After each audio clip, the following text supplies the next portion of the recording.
Good morning first year commerce. This is the part 15 lecture और इस chapter का 9th lecture है। संभवतः ये इस चैप्टर का लास्ट लेक्चर होना चाहिए। देखते हैं आगे क्या होता है। लेकिन मैंने पिछले भी लेक्चर में बताया था कि जो आज का टॉपिक होगा money is a good servant but A bad master, बहुत महत्वपूर्ण टॉपिक है। ये मान के चलिए मोस्ट इम्पॉर्टेंट होता है, नॉट फॉर द आपके subject point of but in general point of debate से लेकर के हर जगह ये बहुत महत्वपूर्ण पॉइंट होता है। Money is a good servant but bad master. इसको हम डिस्कस करें, हम इसके एक्सचेंज बता दें। Money is a good servant, एक अच्छा नौकर, बट बैड मास्टर, लेकिन अगर मालिक के रूप में कहा जाए तो वो खराब। इसका मतलब क्या होता है? एज ए गुड सर्वेंट, यानी कि जब वो हमारे नियंत्रण, एक सर्वेंट मालिक के नियंत्रण में होता है। यदि हम मालिक हैं तो आपका जो है अगर और मनी आपके नियंत्रण में तो बहुत अच्छा काम करेगा। That is the money is a good servant. When we are saying the money is a good servant, we will have to discuss the advantage of the money. But bad master का मतलब होता है कि जब वो हमारा मालिक बन जाता है, यानी कि नशा चढ़ गया। जैसे कहते हैं नशा शराब में होता तो नाश्ती बोतल, उसी तरह आज लोगों का नशा, किसी को पैसे का नशा है, किसी को किसका है, जो पैसे का नशा है। जब हम पैसे के अनुसार काम करते हैं, अहंकार पैसे का बोलने लगता है, तो वो हो जाता है बट ए बैड मास्टर, क्योंकि हम पैसे के नशे में सारा काम करते हैं। जब हम कहते हैं it is a bad master, it means we are discussing the disadvantage of the money. ठीक है ना? तो यहां पर से हम लोग स्टार्ट करते हैं money is a good servant but bad master. तो as a good servant means the advantage of money में हम लोग आते हैं। मोस्ट ऑफ दी जो हमारा पॉइंट्स है वो एडवांटेज वाला वो डिस्कस हो चुका है, लेकिन फिर भी यहां पर हम लोग करेंगे। यहां पर जो है जो सबसे पहला पॉइंट आएगा, दैट इज द आज के जो युग है उसमें जो मनी का जो भूमिका हम लोग अब तक पढ़ते आए हैं उसमें बहुत ही महत्वपूर्ण रहा। विदाउट मनी कुछ भी नहीं हो सकता। आज पैसा है तो बहुत कुछ हो सकता है। आज पूरी जिंदगी विश्व से लेकर के सब कुछ, एक व्यक्ति से लेकर के छोटे व्यक्ति से लेकर पूरे विश्व की सब कुछ पैसे के इर्द गिर्द चलता है। इसमें अगर हम पॉइंट वाइज स्टार्ट करते हैं, पहला पॉइंट है आपका एज ए गुड सर्वेंट, मतलब एडवांटेज के रूप में पहला है overcoming the inconvenience of auditor. बहुत सी सिंपल सा है, बहुत बता चुके हैं इसको, हम नहीं लगता है कि इसको हम बताएं यहां पर। नेक्स्ट है accelerate the process of industrialisation. औद्योगिकीकरण or the pace of industrialisation only come through the money, the large scale production, the globalisation, capitalisation, investment. ठीक है ना? ये सारी चीजें पैसे के द्वारा ही हो सकती है। आज ग्लोबल युग है। इस ग्लोबल युग में एक्सपोर्ट और import has become the primary factor for the economic development and to accelerate the trade. ये सारी चीजें तभी हो सकती है जब हमारे पास पैसा हो, हम लार्ज स्केल पर प्रोडक्शन करें। Not only through the large scale production, not only we can satisfy the need of the people of our country, but also the surplus commodity can be exported to the other country. ठीक है? ये सारी चीजें only it can be done through the money. ठीक है? इसमें कल दिया है later on the in order to meet the increase need of the society, large scale production commodity become the necessity. Third point है इसमें enable the consumer to maximise his satisfaction. इसमें consumption में हम बता भी चुके थे लास्ट लेक्चर में कि पैसा है तो अभी हम कंजम्पशन कोई चीज खरीद सकते हैं। आपको बहुत सी इच्छा होती है कि पापा कहते हैं, मम्मी कहती है बेटा अभी नहीं ले पाएंगे क्योंकि पैसा नहीं है। पैसा हमारी आवश्यकताओं को संतुष्ट करता है। सिर्फ आवश्यकताओं को नहीं, अगर हमारी कोई शौक की चीजें हैं तो भी हम पैसे की जरूरी है। आपको मोबाइल चाहिए, अच्छा मोबाइल चाहिए, तो आप पैसा नहीं रहेगा तो आप नहीं ले पाओगे। तो बेसिक नीड से लेकर के आपका लग्जरियस नीड्स, ये सब चीजें जो है पैसे के ही द्वारा पूर्ति हो सकती है। नेक्स्ट है help to the capital formation. देश का विकास किससे होता है?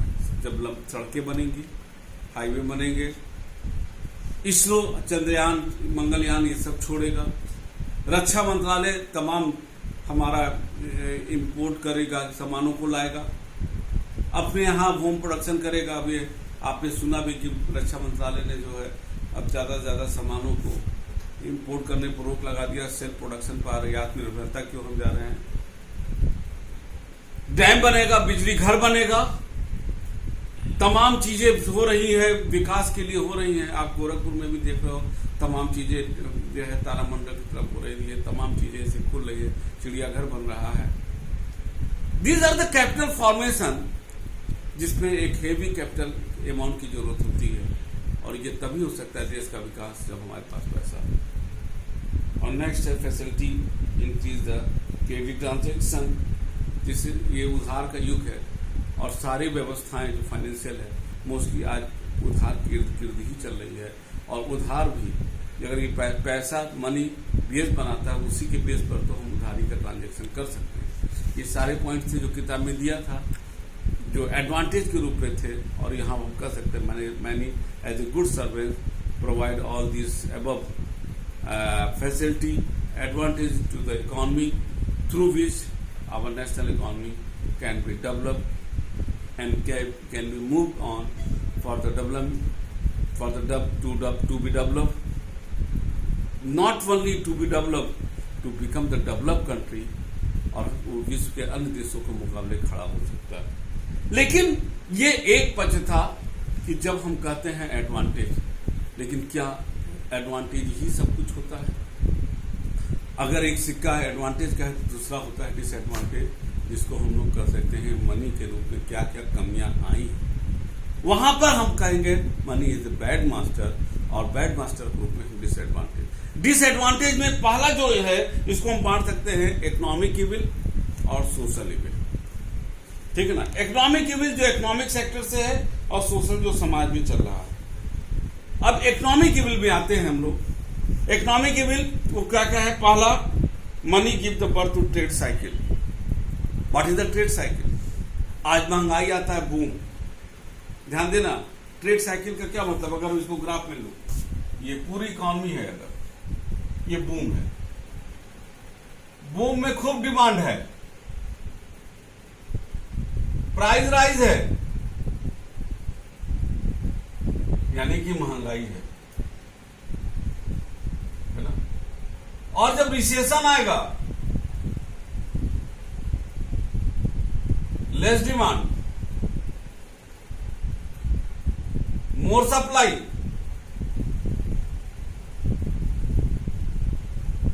अनएम्प्लॉयमेंट।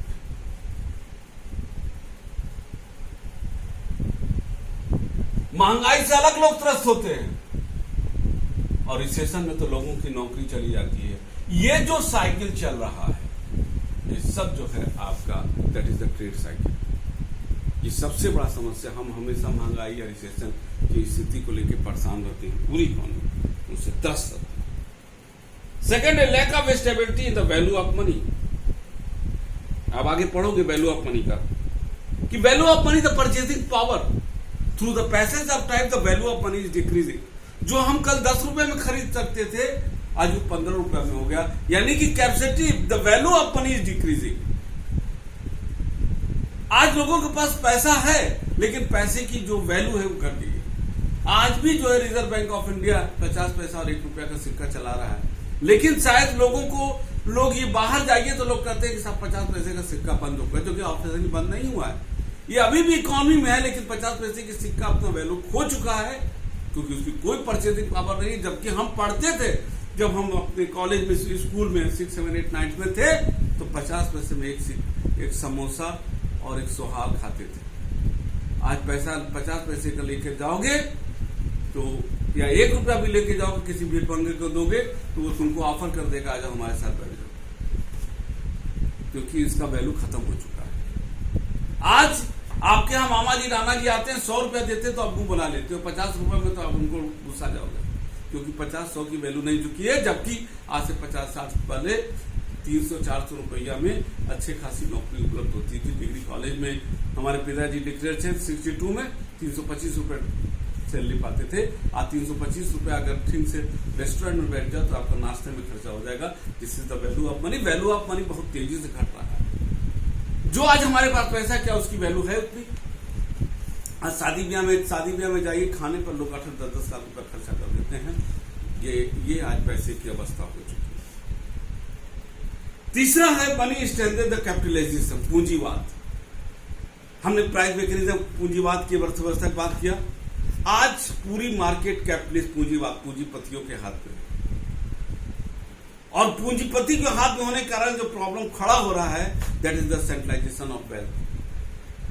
देश के 70% हमारा रिसोर्सेज 1% लोगों के पास है, और 99% रिसोर्सेज जो हमारा है रिसोर्सेज, ध्यान देना 70% रिसोर्सेज 1%, और जो बाकी बचा 30% रिसोर्सेज वो 99% लोगों के पास है।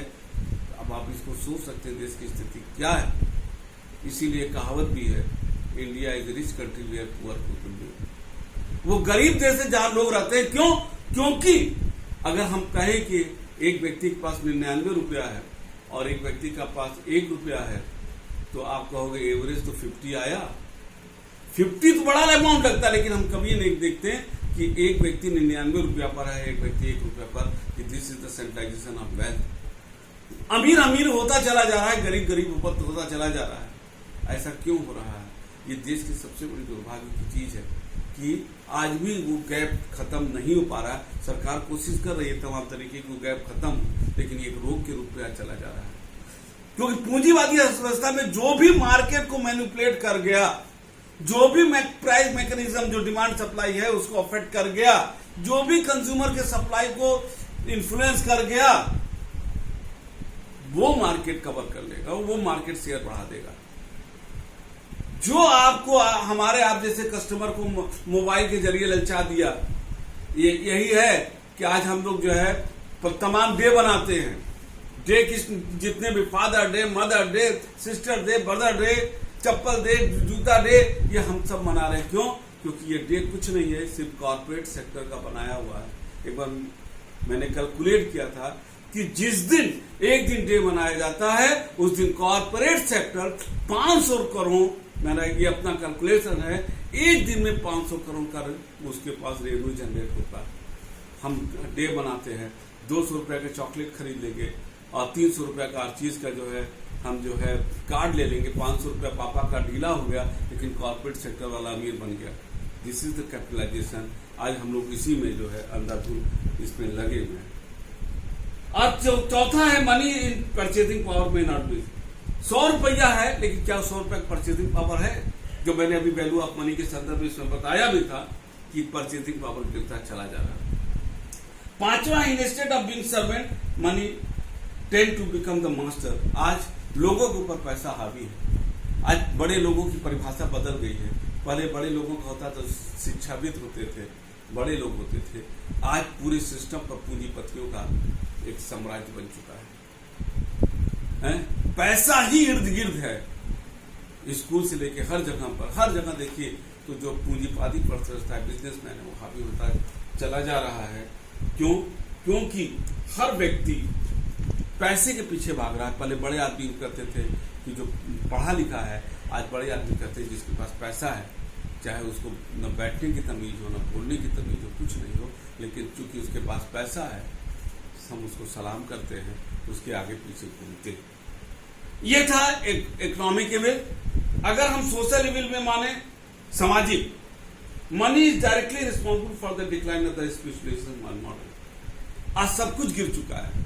सारे संबंध इस बात पर है, पहले संबंध बनाते थे कि हम हमारे रिश्तेदार हैं, आज संबंध बनाते हैं क्योंकि हम जरूरत के आधार पर। पहले संबंध रिश्ते से बनता था, आज संबंध जरूरत पर बनता है, और वो जरूरत आर्थिक जरूरत होता है। कौन हमारे कितना काम आ सकता है, उससे हम संबंध बनाते हैं। और अगर नहीं काम आ सकता तो हमारा वो दूर का रिश्तेदार हो जाता है। कहते नहीं है कि रिश्ते में, दूर के रिश्ते में अगर कोई IAS अफसर बन जाए, कोई बहुत बड़ा आदमी हो जाए, तो हम तुरंत कह देते हैं कि हमारे खास रिश्तेदार है।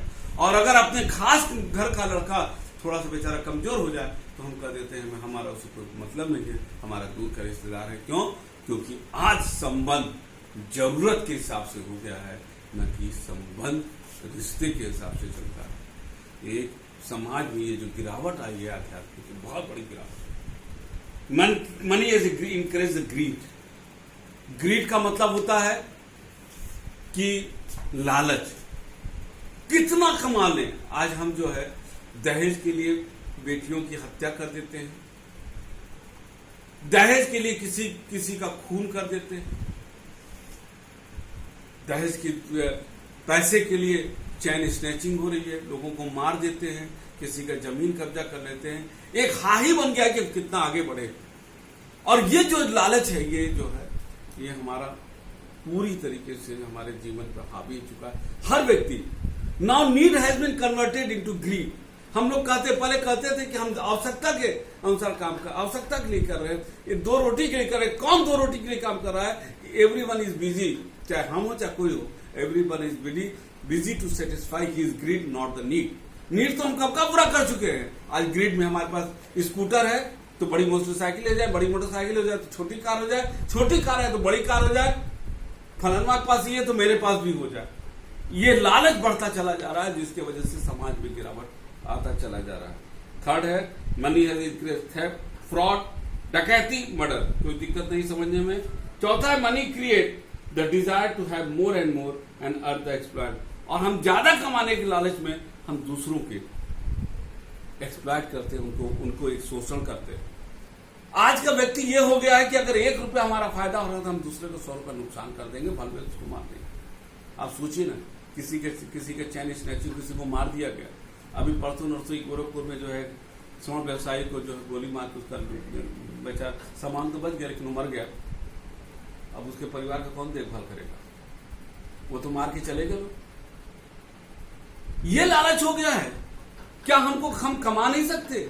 मेहनत करो, पैसा कमाओ, पैसा कमाने में बुराई नहीं है, लेकिन क्या किसी को मार के ही आगे बढ़ सकते हैं? क्योंकि सबके मन में जल्दी अमीर होने की लालसा पैदा हो गई है। कोई हर आदमी शॉर्टकट रास्ता अपनाता चला जा रहा है, जिसके वजह से सारी चीजें आ रही। ये था बेटा सोशल इमेज। अब आता एक पॉइंट है एबॉलिशन ऑफ द मनी। क्या मनी को समाप्त कर देना चाहिए? नहीं। ये अगर एक डिस्कशन का एक पार्ट है तो मनी नहीं खराब है, मनी का यूज खराब है। चाकू नहीं खराब होता है, चाकू बिना चाकू के आप सब्जी नहीं काट सकते। लेकिन एक चीज है, चाकू जो है अगर किसी के पेट में डाल दो तो मर जाएगा। तो चाकू नहीं खराब है, वो मानसिकता खराब है जो चाकू का यूज करती है। उसी तरह यहां मनी है, मनी कभी भी नहीं खराब है, क्योंकि आज मनी के बिना कुछ नहीं हो सकता। हम बात करें उस मानसिकता को जो हमारे दिमाग पर चढ़ करके बोल रहा है, और उस पैसे के हम अंधाधुंध मधान हो चुके हैं, और उसके हमको हर चीज जो है हमारा जो गलत है वो सब सही हो हम समझने लगते हैं। पैसा नहीं खराब है, पैसे को तो नियंत्रण, पैसे को हम खत्म ही नहीं कर सकते। खत्म करना है उस मानसिकता को, सोच के। हम दहेज क्यों लेते हैं? हर बाप चाहेगा अपनी बेटी को कुछ न कुछ देना, लेकिन हम दहेज इसलिए लेते हैं, हमारा अहंकार होता है। और दहेज कम मिल गया तो लड़की को मार डालते, सताते हैं। यहां पर ये जो प्रवृत्ति चली आ रही है, ये इसको रोकना पड़ेगा। पैसा बुरा ही नहीं है, क्योंकि हम जानते हैं पैसा हमारी सारी आवश्यकताओं की पूर्ति करता है, लेकिन वही है ना कि दिमाग पर चढ़ गया तो खराब हो जाता है। तो पैसे को नहीं समाप्त करना है, उस मानसिकता पर नियंत्रण लाना है, जो हमारे दिमाग को, हमारे सामाजिक और आर्थिक जगत को चौपट कर, हमारे पारिवारिक, आज परिवार में देख लीजिए, भाई भाई का दुश्मन बना, भाई भाई का खून कर रहा है। कि क्या ये गिरावट की पराकाष्ठा है? इसको रोकना पड़ेगा। तो हमको उस मानसिकता से लड़ना है, न कि पैसे से लड़ना है। जिस दिन मानसिकता नियंत्रण में आ जाएगी, पैसे का सदुपयोग होने लगेगा, तो आप देखोगे कि हम बहुत ही ऊंचाई पर चले जाएंगे। मानव सभ्यता पैसा को आधार बना करके होता है, न कि पैसा ही आधार बन जाए तो मानव सभ्यता आने वाले समय में खत्म हो जाएगी। यानी इस लेक्चर के साथ अभी भी एक थोड़ा सा पॉइंट है, संभवतः ये तीसरे लेक्चर, नेक्स्ट लेक्चर में जाएगा, छोटा सा 5-10 मिनट का। और तब तक ये आप